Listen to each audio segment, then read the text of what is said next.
Hi everyone, welcome to my channel Indigo Chinese. I'm so glad to meet you here. My Chinese name is Shi Yanjun, or you can call me Frank. I used to live in Beijing, now I'm in the Bay Area of Guangdong Province in the south of China. My channel will focus on learning Chinese and sharing its culture, such as history, idioms, poetry, music, fine arts, philosophy, geography, and gastronomy. This is the very first video of the channel. The channel's name, Indigo Chinese, comes from a Chinese idiom, 青出于蓝. A blue extracted from the indigo herb has a deeper color than its source. It is a metaphor for students surpassing their teachers or the younger generation surpassing the previous one. I'll try my best to make learning Chinese clear and interesting. I hope you enjoy it and thank you for your support. Now, let's get started. What is your first impression of the Chinese language? I think most people would say it is a very difficult language.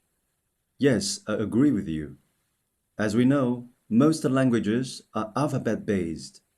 The words are composed of a few letters. But the Chinese language is based on pictorial characters, and there are about 4,000 different characters. For example, the picture on the left, it is a drawing of a horse. The pictograph in the middle is the traditional Chinese character for a horse. To me, it does look like a horse. The traditional characters have been in use for 2,000 years and are still used today in Taiwan, Hong Kong, and Macau. On the right side, it is the simplified character transformed from the traditional one, a little less obvious because of fewer lines. But there are still similarities. The simplified characters have been used in mainland China since the 1950s, and what we learn together are simplified characters. Now comes the question, how to pronounce it? The pictograph does not help you figure out the pronunciation by itself. For thousands of years in China, we had no alphabet letters to indicate the character's pronunciation. What we had was a system using basic characters to denote how to pronounce more complicated characters. However, it was not convenient or standard. Centuries ago, with China's growing international exchanges, many different alphabet systems to record Chinese pronunciation emerged and evolved. Since the 1950s, mainland China has officially started to use a system based on the Roman alphabet. The pronunciation of the character horse now is noted as Ma. This Romanized phonetic system is called Pinyin, literally meaning spelled sounds. The Pinyin system was created to standardize the pronunciation, but you should know Pinyin only appears in the dictionary, children's books, or teaching materials for foreigners to guide the reading. In daily life, we don't use Pinyin to read Chinese.